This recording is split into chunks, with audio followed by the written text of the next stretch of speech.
Welcome back. My name is Luis, and today we're going to be talking about sofrito.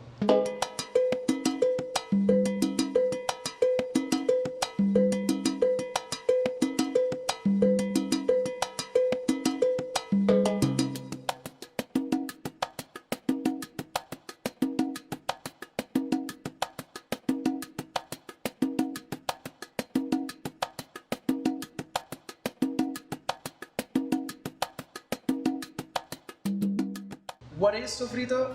Sofrito is the heart of most Puerto Rican dishes. It is the flavor that runs through every single bite, that when you're eating, you're like, what is that? What is that delicious flavor? It's sofrito. Every household, every restaurant, every kiosco, they have sofrito. That's how they cook. It's the base to our rices, to our beans, to our stews, and it starts at home. I learned this recipe in my grandma's home. She really did teach me how to make this.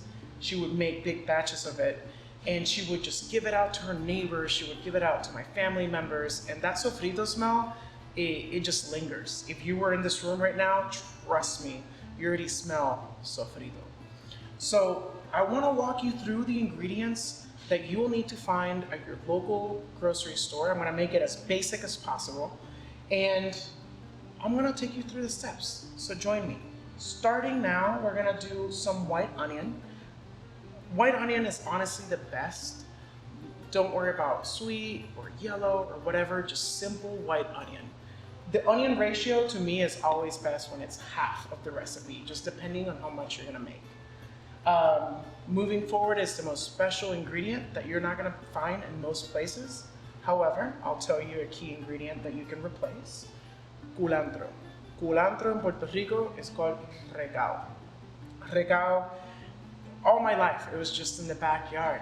It was something that, my grandma went out and picked out. Even my mother now has a recao plant. It is longer. To me, the flavor is more robust. It's deeper. It's less sweet than cilantro. I would call it the adult version of cilantro. If you can't find recao, cilantro is always a great option. It still gives you the flavor, but it's not the original recipe. Then, a little bit of vinegar. I like to use apple cider vinegar. I like the sweetness that it brings to recipes. It has a stronger smell, but it's also more low-key when it comes to cooking. Olive oil, little bit of salt, oregano, lots and lots of garlic. You can't go wrong. Add as much garlic as you want to. And then your red and green peppers. That's gonna be your key ingredients to making a very basic sofrito. So let me tell you, sofrito is something that we're gonna be using through the many recipes that you'll be able to watch on Sundays in this channel if you log in and subscribe now. But you're gonna be able to just watch and learn, but you have to learn how to make sofrito. So with the peppers, honestly, all you have to do is cut. This size works perfectly in any food processor or even an osterizer if you have one at home. It's just a regular blender. Food processors to me are better just because it breaks down the food a little bit better, but you don't have to use it. I like the same ratio of green and red peppers. Some people like more red peppers, some people like more green.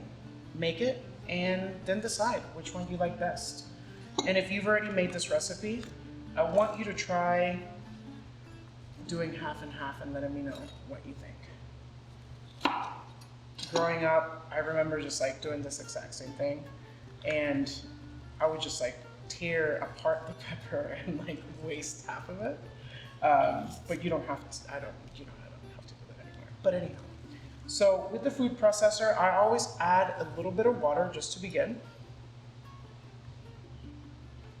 That will get the product or anything that you add in there moving. I start with onion. Put about half of the onions in here. And then I'll also add a little bit of garlic. This just starts the base. Honestly, you can also throw every ingredient in there if you want to, but you don't have to. and I wouldn't recommend it. And then you're gonna turn it on, do not pulse. You wanna break down this product as much as possible. As you do that, you can start throwing in a little bit of the apple cider vinegar,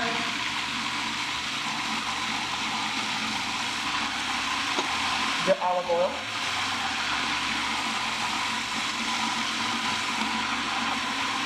and the salt.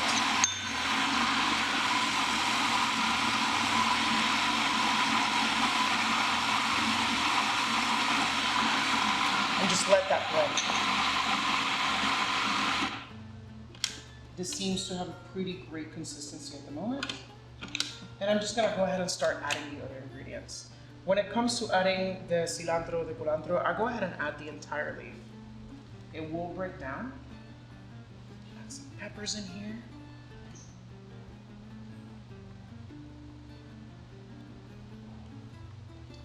And let's try this baby back on.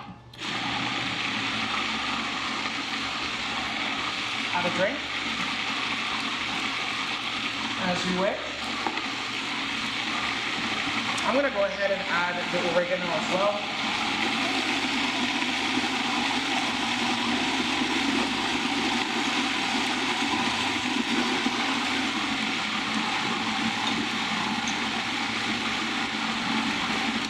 And then turn off and start adding the rest of the ingredients. If any of your pieces just kind of linger to the side, just blend them in to make sure that they do break down as much as possible. We'll be using this recipe with almost every recipe that I will be showing you inside this. It's gonna be something that you'll wanna just have in your fridge if you can. And add this, we're almost done.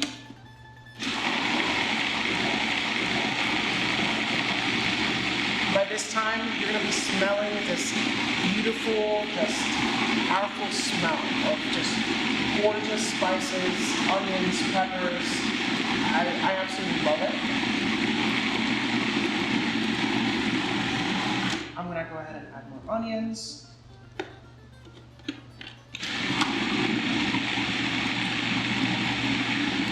And I am gonna add this entire batch of cilantro.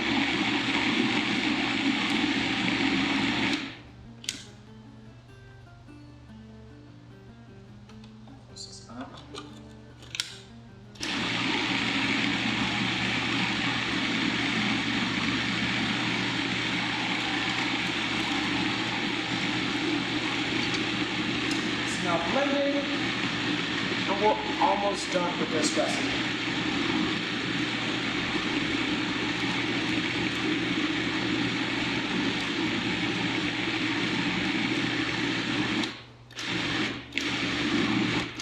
Space a little bit.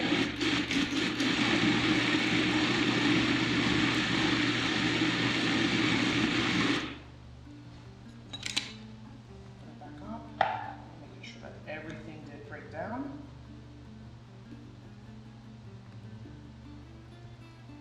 Can you smell it?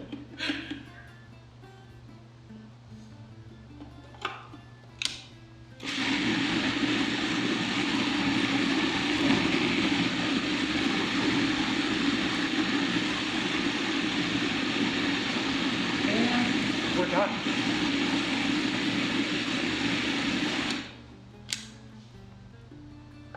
Sofrito is perfectly blended.